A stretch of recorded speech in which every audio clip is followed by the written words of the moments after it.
My name is Daniel, and my parents passed away in a car accident during the winter of my third year in junior high. At that time, my younger brother John had just started elementary school and couldn't manage without help. Our relatives were compassionate and shared in our grief. However, their own circumstances made it impossible for them to take in both a 15-year-old and a 7-year-old. Essentially, we had no one to rely on. I had planned to go to high school, but I gave that up to start working. I became a construction worker at a local company in the spring.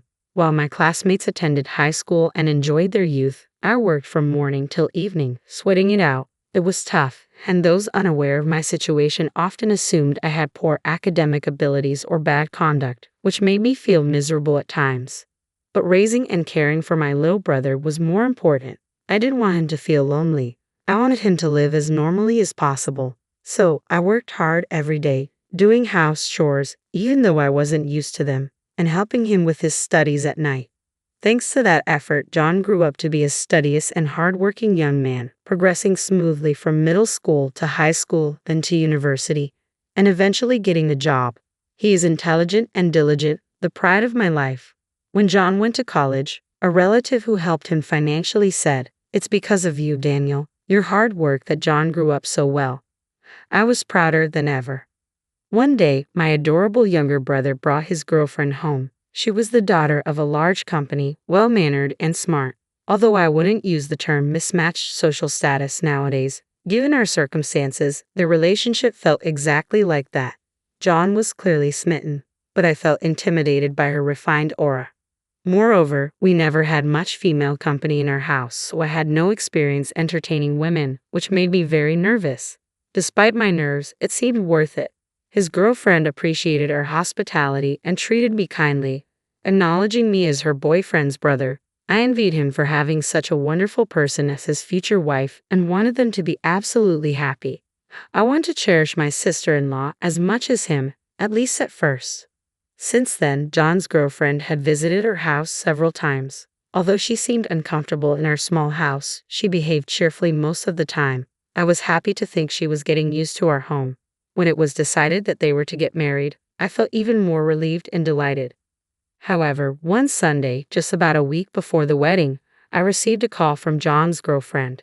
Even over the phone, her voice sounded very different from when she was with him, and she was clearly upset. "Brother-in-law, about John's and my wedding next week, could you not attend?" "What do you mean?" I asked, surprised. "Well, you see, my family has a fair bit of stature. I can understand John being there because he's brilliant and handsome, regardless of his background. But for someone like you, Daniel, who lacks educational and professional credentials, to be part of our family is a bit troubling. Let's say it's not just about me. I can't put my parents through the embarrassment or discomfort." She spoke clearly, not mincing words. John had told me he liked her straightforward personality, but to me, it was just cruel. I understood that legally, you can't sever the ties of brotherhood, so I gave up on that. But at the very least, I would like to pretend you don't exist. All I'm asking is for you to not attend the wedding and not be present at family gatherings. Can you do that for the sake of John's and my bright future? Regardless of how she felt, I couldn't deny her words when she said it was for John's bright future. After all, I had lived my life up until now for his happiness. I couldn't go against that, even if it meant missing his big day. I understand your point. I've lived long enough to have been told about my lack of education and career credentials. If my absence will benefit John and you, I will not attend the ceremony. Is that okay?" "Yes, I really appreciate it," she said. As soon as I confirmed my absence, her mood seemed to brighten. She said goodbye in the cheerful voice I was familiar with and hung up the phone. After the call, I felt a wave of exhaustion and slumped onto the floor. Though I had agreed, it didn't mean I wasn't upset. It was painful to know that someone who was about to become family thought of me in such a way. The most painful part was not being able to attend John's wedding. I had wanted to bring our parents' portraits and celebrate with the four of us as a family. But I couldn't deny it. The truth was that my academic abilities were not strong, and my employment history wasn't impressive. It had been my own decision to give up on pursuing higher education, so the one to blame was me. I was the one dampening his new beginning, casting a shadow over his important milestone. I fell into deep self-loathing and spent the day feeling depressed, unable to focus on anything. When John returned home after work, he shared various things about the wedding reception, honeymoon, and their future life. However, due to what his fiancée had said earlier, I found it difficult to respond meaningfully or engage in the conversation.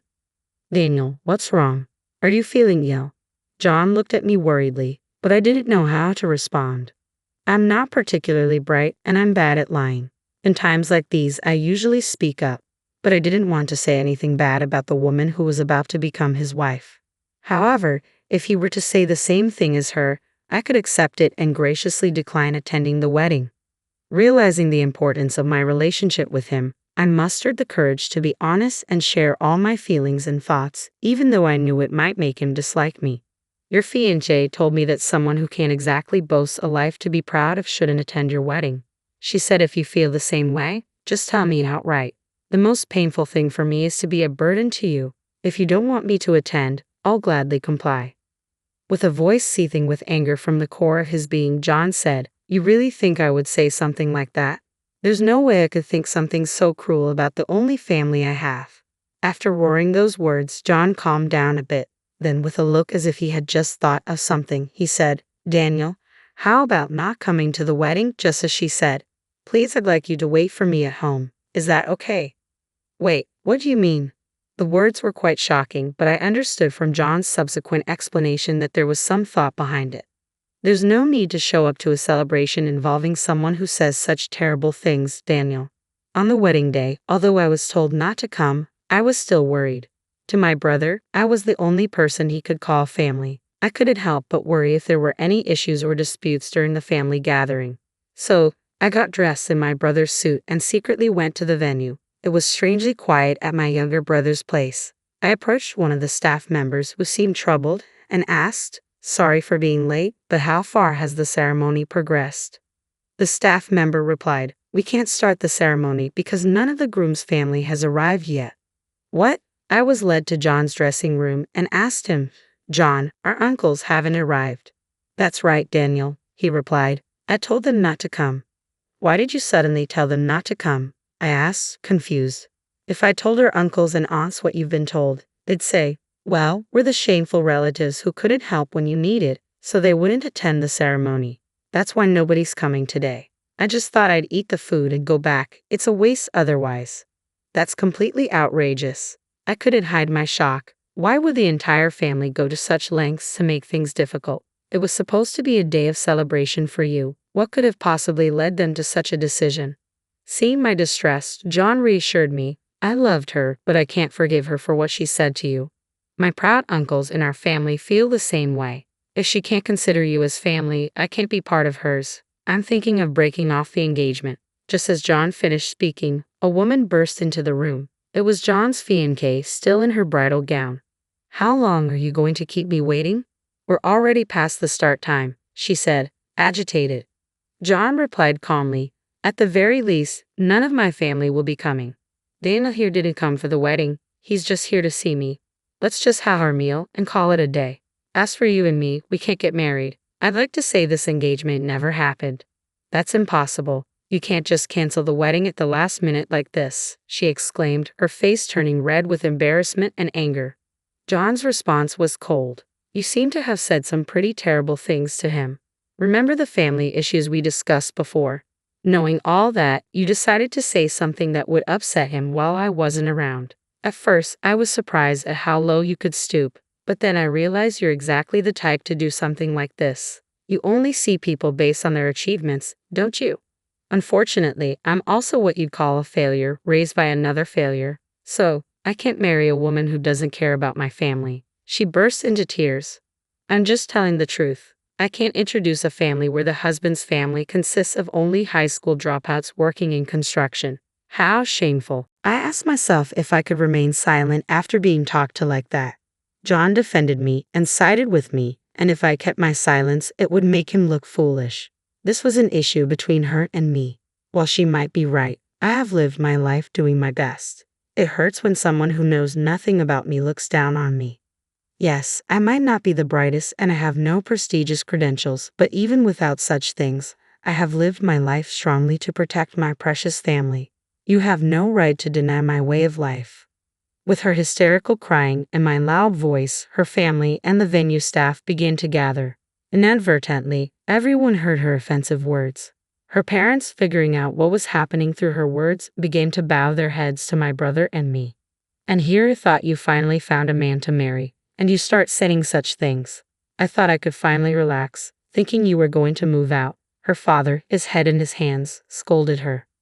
We deeply apologize. It's partly our fault for spoiling her too much. We sincerely apologize and hope you can forgive her, her mother said, despite wearing a beautiful dress with a shamefaced, apologetic expression. Even her friends who were attending the wedding seemed to have had enough of her offensive remarks about the groom's family. No one came to her defense or interfered. The attendees just stared at her in disbelief. Even she, usually so glib, was left speechless. Perhaps she finally realized the reactions her words were causing, or maybe she finally understood the disastrous situation she had created. I was 7 when our parents died, John began. My older brother, who started working as soon as he finished middle school, has been sacrificing so much for me. His life isn't something that just anyone can emulate, and even if I were in the same position, I don't think I could have done it. Even if one has a good education, it doesn't guarantee they can live that way. I knew this even when I was 7, but you couldn't understand that. You're less mature than a 7-year-old. I can't marry a child, and I don't want to. So, I'm breaking off our engagement. I don't want to see you anymore. After saying this, John apologized to her parents for the abrupt cancellation and then to the staff. Though he apologized very respectfully and humbly, it was also a clear statement that he had no intention of changing his stance. She, who had ruined one of life's biggest turning points, her wedding, through her own actions, stared blankly at the aftermath. You have a family who scolds and protects you in times like these, right? John continued. My younger brother, too, when he heard about our phone call, was angrier than me. While educational background and work history are certainly important, for me, he is far more important than any of those things. So knowing he outright refused to marry someone like you, I'm a little relieved now. She cried again. It was probably the only thing she could do. And so the wedding ceremony was canceled before it could even begin. Afterward, John really did break off the engagement with her. Since they hadn't submitted their marriage license yet, there were no procedures to take care of, and he quickly cut ties with her. Later, some attendee disseminated photos of the scene online, and it seems that she and her family lost their standing to get work because of this. She probably won't be able to date or marry for a while. It's probably good medicine for someone who was so arrogant. John says that she took care of the entire cost of the wedding cancellation. Of course, it's only right since she was the one who caused this mess, and we, the victims, don't need to worry about it. I'm grateful to him. I don't know anyone else who would get so angry for me, not just because we're family, but because he respects me as a person. Although this wasn't the ideal circumstance, I got to learn this again. After this incident, it feels like our bond as brothers has deepened even more. I'm really proud of John, whom I've raised with care, even though we don't have parents, for growing into such a fine person. Encouraged by him, I started studying for my high school equivalency exam, something I'd been contemplating for a while. A year later, I passed the exam and switched jobs. It's a completely different field from what I was doing, but learning something new is fun. While working hard, I got my first girlfriend. Of course, she's a woman who values me and my precious family. I plan to invite her over and introduce her to John soon. I want to brag about my wonderful younger brother.